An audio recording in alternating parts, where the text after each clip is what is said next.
Hello मेरो food art च्यानलमा हजुरहरू सबैलाई स्वागत छ। हजुरहरूको लागि एउटा नयाँ भिडियो लिएर हामी फेरि आइसकेका छौँ।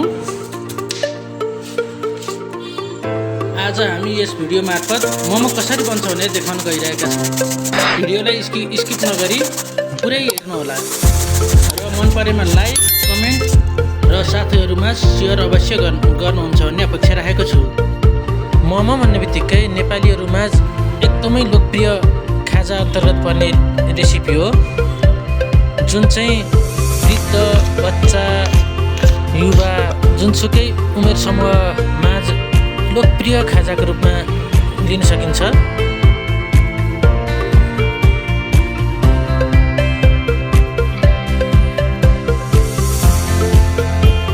जस्तै केही मोमोहरूको नाम लिनुपर्दा जस्तै steam momo, kothey momo, chilli momo, fry momo, jhol momo.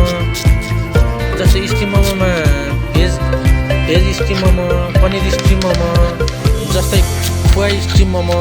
अब नन भेजमा मटन, चिकन, बफ, पोर्क लगायत अब विभिन्न जस्तो मिट आइटमहरू जति छन्। मोमोको किमाको लागि चाहिँ यस्तै चिज चाहिन्छ भन्ने चाहिँ छैन। किमाको मिक्सरको स्वाद चाहिँ मिल्दोजुल्दो प्रकृतिको हुनु पर्यो, जुन खाँदाखेरि सन्तुष्ट हुन सकियोस्। फ्राई मोमो जस्तो फ्राईमा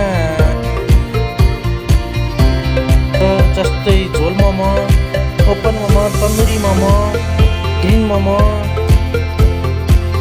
चक्लेट मोमो, जुन चाहिँ बच्चाहरूलाई धेरै मनपर्छ यो चक्लेट मोमो।